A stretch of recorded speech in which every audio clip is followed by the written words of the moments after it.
How are we all? Good to know. Thank you.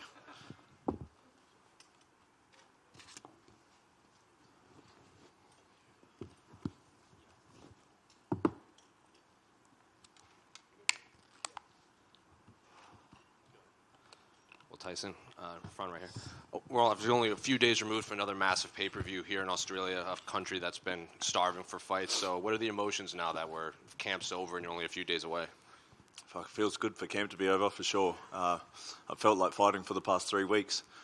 But it's exciting to be back on home ground, man, seeing all the fans. It's been a vibe, even at the airport, fans coming up and stuff. So, yeah, Perth's been good to me, so hopefully 2 for 2.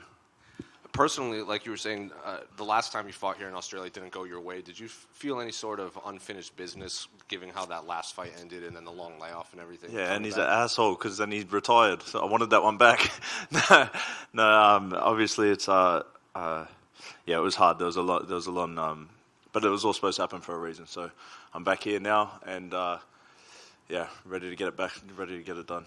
And obviously, Modestus is not your original opponent. He's coming back into the UFC after leaving, winning a belt, and coming back. Did you know much about him? Because he debuted during your layoff and left during your layoff, so you never really crossed paths. No, I haven't at all. It was a nice change of pace because the last 2 guys I fought, I think, got cut from the UFC, so it was good to bring someone back in. But it's actually a better fight, I think, for the fans anyway. And I'm just very glad that he took it on a week's notice because I still get to get paid. Sure. And obviously, this is your 3rd fight in less than a year since your comeback. Have you been happy with your progression since coming back? Yeah, more work to be done, but I just feel like I'm getting better and better, and that's testament to my training at City Kickboxing, and it's been enjoyable and transformative. I feel like after the 4 years off, I was a bit lost in those 4 years. Even coming back, even though from the outside looking in, it looks like it's all happy and everything's going good because I'm winning in a fight, but I hadn't fully transitioned back to being a fighter again and being the person that I love being. So I think now I'm really starting to get into the groove, being back like comfortable with who I am as a fighter, as a father, and now I'm just ready to get after it. So given that, after the fight's over, what does the headline say about your fight when it's done? Next. And then final question for me, your division obviously has a new champion, Jamal Hill. What do you make of his victory, Glover's retirement, and what the future holds? Man, I love Glover, man. Like, it's cool to look up to someone at that age and still beating up the youngsters. So as obviously sad to see him going out, but Jamal, he's a very sneaky striker. The way he sets up stuff, very interesting. But yeah, that's further down the road for me. I've got plenty of hard fights before that comes up, but it'll be soon. Thank you.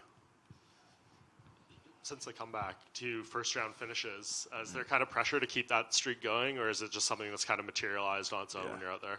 No, it just happens. Like, I'm always ready for the 3 rounds, but it's just if it's there, it's there. So I don't want to stay in there longer than I have to. Right.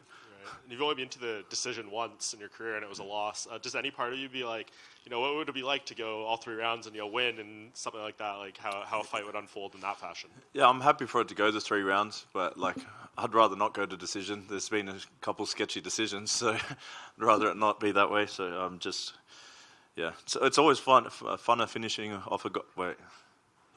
It's always funner ending the fight early. Good catch. Stop yourself there. Thank you.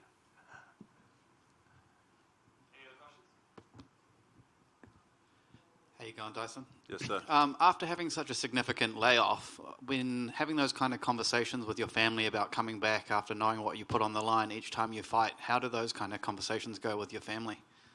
I'm very lucky that the people very close to me don't care whether I get knocked out, cold, or win. They just know that I'm doing what I love. And no matter how I went out in the octagon, at least I'm doing what I love, and I'd be happy to go out that way.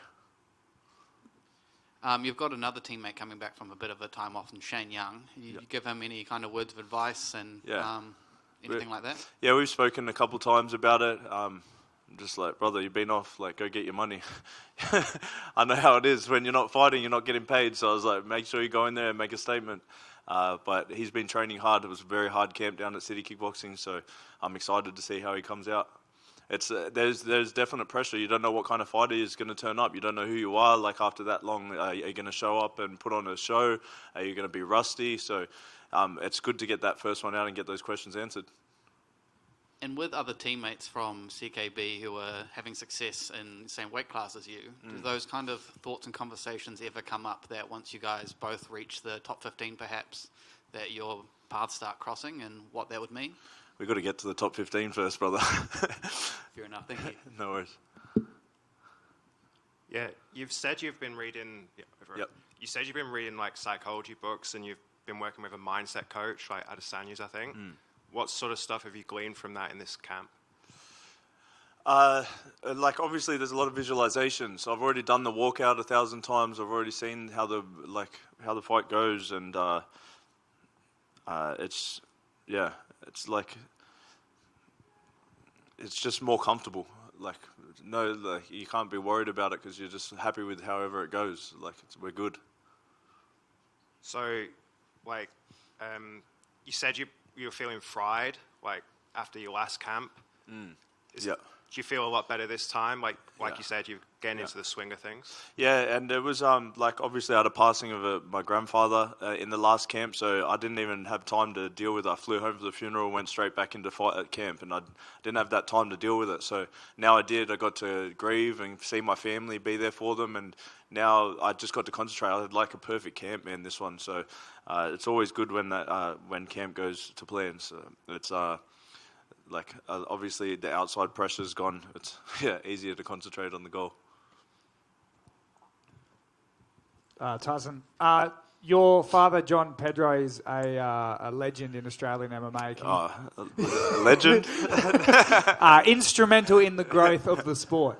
Yeah. Can you talk about his relationship with you throughout your career and especially now? Yeah, obviously instrumental, yeah, for sure.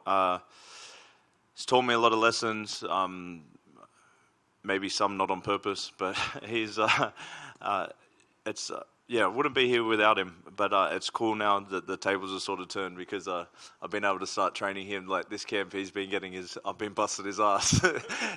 I've been making him get up in the morning and train with my strength and conditioning coach, and it was his birthday, and he was like, "Fuck, that cake wasn't worth it." Can he still spar? Yes, he can. You don't want to spar him. He's the worst sparring partner. It's like, you're going to get hurt.